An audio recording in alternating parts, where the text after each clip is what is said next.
Welcome to online classes. आज की जो हम लोगों की टॉपिक है वो है अ डायरेक्टरी रूल्स फ्रांस। ये टॉपिक स्टार्ट करने से पहले हम लोग ज़रा रिवाइज कर लेते कि प्रीवियस क्लासेज में हम लोगों ने क्या पढ़ा था। प्रीवियस क्लासेज को रिकॉल करके और फिर इस टॉपिक पर आते हैं और इसको स्टार्ट करते हैं।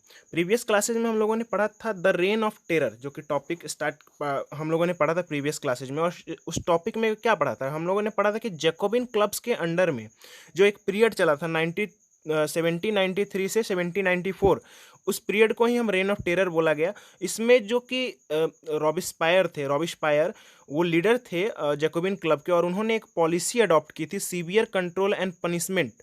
और इस पॉलिसी के अकॉर्डिंग वो क्या करने लगे, अलग अलग नोबल्स, क्लर्जी और इवन द मतलब अदर पॉलिटिकल पार्टीज और इवन द अपने पॉलिटिकल पार्टीज के भी लोगों को जो उनका आइडियोलॉजी को फॉलो नहीं करते थे उनको पकड़ पकड़ के गिलोटिन पर क्या करने लगे थे, एग्जीक्यूट करने लगे थे। लास्टली हमने देखा था कि कैसे रॉबिस्पायर को ही कन्विक्टेड दोषी पाया जाता है कोर्ट के द्वारा, और उन्हें क्या कर दिया जाता है, एग्जीक्यूट कर दिया जाता है 1794 में। और इस तरह से क्या होता है, उन्हीं के साथ जैकोबिन क्लब भी क्या होती है, फ्रांस से ख़त्म हो जाती है। उनका एक रूल, उनका एक पीरियड चलता है, लेकिन वो क्या होती है, अब ख़त्म हो जाती है। और अब जो पीरियड आता है वो पीरियड आता है अ डायरेक्टरी रूल्स फ्रांस, और एक डायरेक्टरी का पीरियड आता है। और कैसे आता है, क्या आता है, वो सारा हम कुछ समझते हैं। तो चलिए आज की जो टॉपिक है हम स्टार्ट करते हैं। देखिए, अ डायरेक्टरी रूल्स फ्रांस। तो पहला पॉइंट है कि the fall of the Jacobian government, मतलब कि जैसे ही जैकोबिन क्लब गवर्नमेंट और रॉबिस्पायर के साथ ही जैकोबिन क्लब गवर्नमेंट क्या होती है, शट डाउन हो जाती है, फ्रांस से चली जाती है। तो उनके फॉल डाउन होने के बाद तो उनमें हमने क्या देखा था कि जैकोबिन क्लब में जो कि सोसाइटी का लोअर स्टेटा था, उनको काफ़ी ज़्यादा प्रीफरेंस थी और वही क्या करती थी, एक तरह से रूल कर रही थी। लेकिन जैसे ही जैकोबिन क्लब क्या होती है, फॉल डाउन होती है, तो जो सोसाइटी का वेल्दियर सेक्शन था, जो कि हमने पहले नेशनल असेंबली के समय में समझा था कि जो सोसाइटी के वेल्दियर सेक्शन थी, मिडिल क्लासेस थी, उन्होंने फिर क्या कर दिया, पावर को सीज कर लिया, पावर को फिर अपने हाथों में, जैसे कि वैक्यूम आया तो अपने हाथों में क्या कर लिया, पावर को पूरी तरह से सीज कर लिया। और सीज करने के साथ ही क्या किया, एक न्यू कॉन्स्टिट्यूशन ड्रॉ किया, नया कॉन्स्टिट्यूशन बनाया। और नया कॉन्स्टिट्यूशन जो बनाया था, तो उस कॉन्स्टिट्यूशन में फिर से वही सिस्टम, मतलब कि जो प्रॉपर्टीज मैन थे उन्हीं को वोटिंग राइट्स दिया गया। हमने क्या पढ़ा था कि जैसे हमने पढ़ा था कि जैकोबिन क्लब के अंडर में जो कि इक्वली वोटिंग राइट, जो भी 21 ईयर से एबव होंगे, प्रॉपर्टी हो ना हो, सबको वोटिंग राइट दिया जाएगा। लेकिन यहाँ पर क्या किया गया था, यहाँ पर जो कॉन्स्टिट्यूशन ड्रॉ किया गया था जो वेल्दियर मिडिल सेक्शन के द्वारा, तो उनमें क्या किया गया था, उनमें जिनके पास प्रॉपर्टी होगी उन्हीं को वोटिंग राइट दिया जाएगा, और जो सोसाइटी के नॉन प्रॉपर्टीज सेक्शन है उसको वोटिंग राइट से वंचित रखा जाएगा, उनको कोई वोटिंग राइट्स नहीं होगी। तो अभी तक यहाँ का एक पूरा कह सकते हैं इस तरह का एक सिस्टम लागू हुआ था। और गवर्नमेंट जो बनी थी, तो वो गवर्नमेंट कैसी बनी थी जरा देखिएगा, तो इलेक्टेड लेजिस्लेटिव काउंसिल, मतलब ये जितने भी लोग होंगे जो प्रॉपर्टीज मैन होंगे वो वोट करके एक इलेक्टेड लेजिस्लेटिव काउंसिल बनाएगी।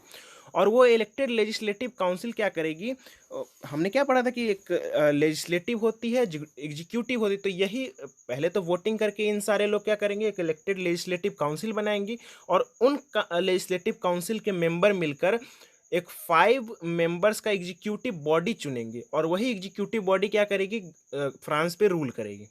समझ में आया कि जितने भी प्रॉपर्टीज मैन है जिनके पास प्रॉपर्टी है वो वोटिंग करेंगे, वोटिंग करके इलेक्टेड लेजिस्लेटिव काउंसिल को चूज करेंगे, और वही इलेक्टेड लेजिस्लेटिव काउंसिल एक एग्जीक्यूटिव को फॉर्म करेगी, एक एग्जीक्यूटिव को बनाएगी, 5 मेंबर्स के एग्जीक्यूटिव को, और वो एग्जीक्यूटिव क्या करेगी, फ्रांस पे रूल करेगी। और वही 5 मेंबर्स एग्जीक्यूटिव को ही डायरेक्टरी बोला गया था। क्या बोला गया, 5 एग्जीक्यूटिव मेंबर जो थे, जो कि फ्रांस पे रूल मतलब उस समय करेगी, वही क्या कहलाई, डायरेक्टरी कहलाई। आप लोगों को समझ में आया कि इलेक्टेड लेजिस्लेटिव काउंसिल जो 5 मेंबर्स की एग्जीक्यूटिव बॉडी बनाई, और उसी 5 मेंबर्स के एग्जीक्यूटिव बॉडी को हम क्या बोलेंगे, डायरेक्टरी बोला गया। ठीक है, अभी देखिए इसमें आप लोगों को थोड़ा सा डाउट्स भी होगा कि 5 ही लोग क्यों, 5 ही लोग क्यों मेंबर होंगे जो कि फ्रांस पे रूल करेंगे, एक आदमी रूल करेगा। तो देखिए इसमें एक पॉइंट है, इसने क्या किया था, lesson learn from one man executive under Jacobins. तो इन्होंने एक लेसन सीखा था कि मतलब इससे पहले क्या था, जैकोबिन्स क्लब में भी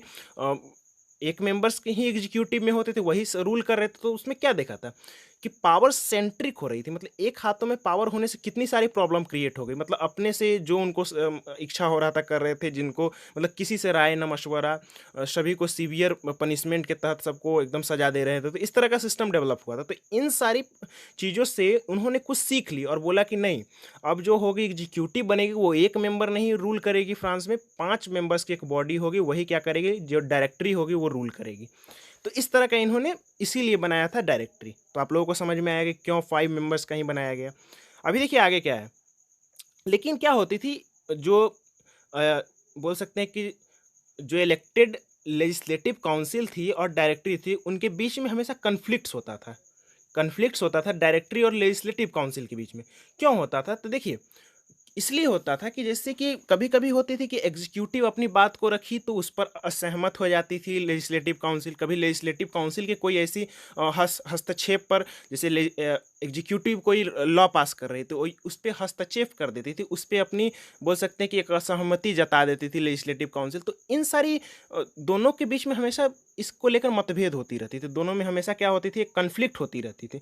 और इससे क्या हो गई, इस कन्फ्लिक्ट के कारण अच्छे से फ्रांस में रूल नहीं हो पा रही थी। अच्छे से रूल नहीं होने के मतलब समझ रहे हैं कि जैसे कि किसी को इलेक्ट की लेजिस्लेटिव, बोल सकते हैं कि लेजिस्लेटिव काउंसिल किसी को इलेक्ट करके क्या बनाई, डायरेक्टरी बनाई। लेकिन वो क्या करे, वो डायरेक्टरी जब कोई लॉ मतलब कुछ ऐसा लागू किया कंट्री में, तो बोला लेजिस्लेटिव काउंसिल कि नहीं ये गलत है, तो ये बोले कि नहीं ये सही है। तो इसी बात पे जब कन्फ्लिक्ट हुई तो लेजिस्लेटिव काउंसिल क्या करते थे, उसको हटा के फिर नई बॉडी को इलेक्ट करके रखते थे। इससे क्या होती थी, इससे पॉलिटिकल इनस्टेबिलिटी बनी रहती थी हमेशा। मतलब बोल सकते हैं डावाडोल कंट्री में, ठीक से गवर्नमेंट टिक नहीं पा रही है, गवर्नमेंट जा रही फिर नया गवर्नमेंट आ रही, इस तरह की सिस्टम चलती रहती थी।